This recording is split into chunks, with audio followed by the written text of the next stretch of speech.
we have half of a cup of mashed up white beans, and these are Great Northern beans. Any white beans would work. White beans are just milder in taste, so I'm using half of a cup of mashed up white beans. I'm also going to be adding into our mixing bowl 2 tablespoons of soy sauce, but of course you could use tamari, and you could also use amino acids if you prefer. I'm also going to be adding in 2 tablespoons of tomato sauce, and I got 2 tablespoons of nutritional yeast. That's what the recipe calls for, but I have a little left here, and I'm just going to call that 2 tablespoons. Of course, like a regular person, you could use a whisk, but of course I always do things the opposite of normal ways, so I'm not using a whisk. But anyways, I'm going to go ahead and add in our spices, and for our spices I have half a teaspoon of black pepper, but you could do black pepper to taste. I do black pepper, salt and pepper to taste pretty much. Then we are also adding in 1 teaspoon of paprika, 1.5 teaspoons of garlic powder and onion powder, and I'll have the link down below with all of the ingredients and all that good stuff. And this recipe is going to actually give you 4 vegan steaks. However, if you only want to do 2, you can half the recipe. Also, if you're only doing 1, for example, and then you end up doing the smaller batch, what you could do is just freeze them. Either way, you can actually freeze these and then just toss them and fry them up whenever you like. A quick warning, at this point, your mix is going to taste slightly on the saltier, more like over spice side, and that's because we're going to be adding 1.25 cups of Vital Wheat gluten flour. And we're going to go ahead and mix that up. So basically, since we're adding this extra flour, we're also going to be adding more liquid. You want that base to have a very, very like bold flavor, simply because everything else is going to dilute your flavoring. Alright, so I just mix it up until everything's kind of like crumbly. I'm also going to be adding in half a cup of vegetable broth or vegetable stock, and I'm going to just kind of like pour that in slowly, because you don't want this to be like overly wet. And whenever I pour in my flour, I'm not like super duper exact. I don't like kind of like scrape it off the top or whatever, so that's why I do my liquid a little slower to make sure that I don't add in too much. I'm going to go in with my hands. Just make sure your hands are clean. And I'm going to start kneading this together just to see how we're doing and if we need any extra flour or liquid. Right now it's looking dry, but again, you just have to make sure that all your ingredients are incorporating. So this is actually good this way. I like it this way. It's you still see a little bit of the flour, but you just have to knead it longer. So we're going to be kneading this for 3 to 4 minutes. Alright, so this is what our seitan looks like now.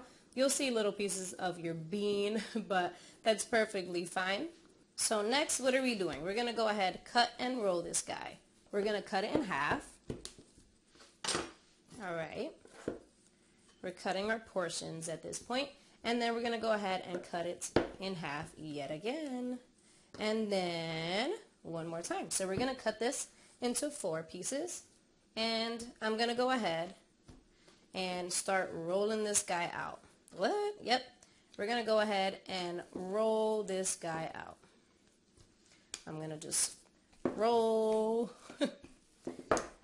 And I'm rolling this so you don't have like really thick a piece of seitan, also because it gives it like a more, it gives it that look of sort of like steak that we're all familiar with. I just like to roll these guys until they're about like 1/4 of an inch, approximately like 1/4 of an inch thick all the way around, just because when you cook these and steam these, These will actually plump up just a little.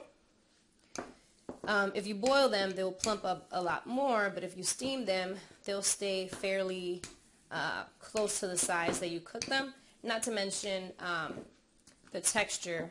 I always think that the texture of seitan is just better when you steam it.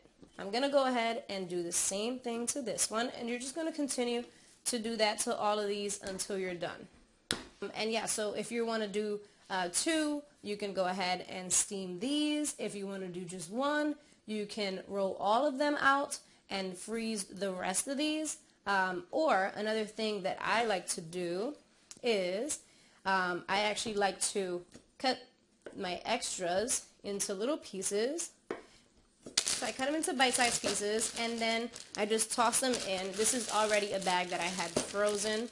I'll just toss them into this little baggie and then just freeze them. And then you can also freeze them as a whole steak, or you could freeze them as little bite-sized pieces. I'll link the recipe down below to my vegan chicken bites, which are very crispy and it's absolutely delicious. It tastes like fast food nuggets. That's why I save these guys, because my son loves these like as nuggets. So I'll save these, and then whenever I'm ready to make them, you can thaw these and then batter them up, bread them, and then you can fry them. But of course you have to steam them first, because these have not been steamed. So you steam them after they've been thawed, and then you can go ahead, batter them, and fry them. So next what I'm going to do is just put these to steam, covered for 45 minutes, and then we'll be right back. Alright guys, so our steaks are out of the steamer, and you can still see like the little pieces of the beans. You can pick them off if you like, or you could just leave it like that, because it'll come off once we like kind of like pan fry it. Alright, so we're going to go ahead and make our marinade.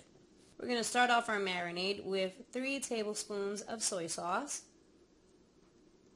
And this marinade that I'm giving you here is for 2 steaks. If you want to make all 4, you're going to double this. The recipe down below is actually double this marinade. We've got half a teaspoon of paprika. I meant to say 1/4 of a teaspoon of paprika. Alright, so 1/4 of a teaspoon of paprika, 1/4 of a teaspoon of onion powder, 1/4 of a teaspoon of paprika, 1/4 of a teaspoon of onion powder, and 1/4 of a teaspoon of garlic powder, all 1/4 of a teaspoon. We're also adding in 1 teaspoon of agave and a small pinch of salt and a small pinch of pepper. Then we're going to go ahead and just mix that up. Next we're going to go ahead and just pour our marinade into a little Ziploc bag. And then we're going to go ahead and place in our vegan steaks. Okay, close that up. Really good. And I like to just kind of like toss around the marinade to make sure it gets like in between the two. And we're going to go ahead and let this sit for 1 hour, at least 1 hour. So what I like to do is let it sit kind of like this way for half an hour, and then in 30 minutes I like to kind of like move the mixture around again and then flip it around so that the other side could get all of that delicious flavor. And we're going to go ahead and cook these guys up, even though they're already cooked, but we're going to go ahead and brown these. So I'm going to go ahead and toss some vegetable oil into my skillet. You can use any pan you like. And this is vegetable oil. You're going to use olive oil. And then I'm also going to be adding in some vegan butter. And this vegan butter is just there to give some extra flavor. This is the way I used to cook my steaks before I went vegan. So I'm cooking my vegan steak the same exact way for the same flavor effect. And then we're going to go ahead and add in our vegan steaks.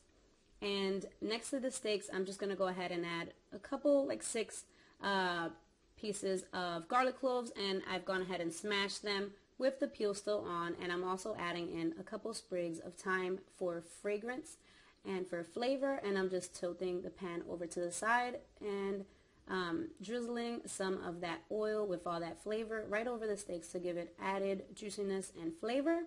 And we're going to go ahead, I'm just moving around the garlic just to keep them from burning and to add flavor on top of the steak itself. And then we're going to go ahead and flip these. This is at a medium-high heat, by the way. We're going to go ahead and flip these when they start to brown, but get like a nice color. You don't want these to burn, so be careful.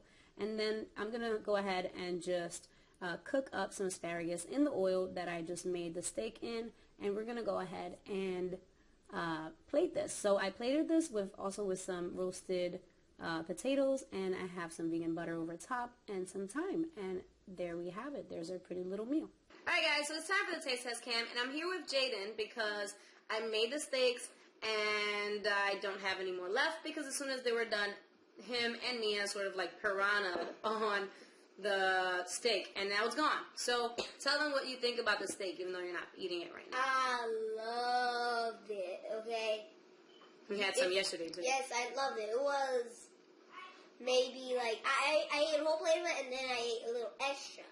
Yeah. Like this could work for barbecue sauce.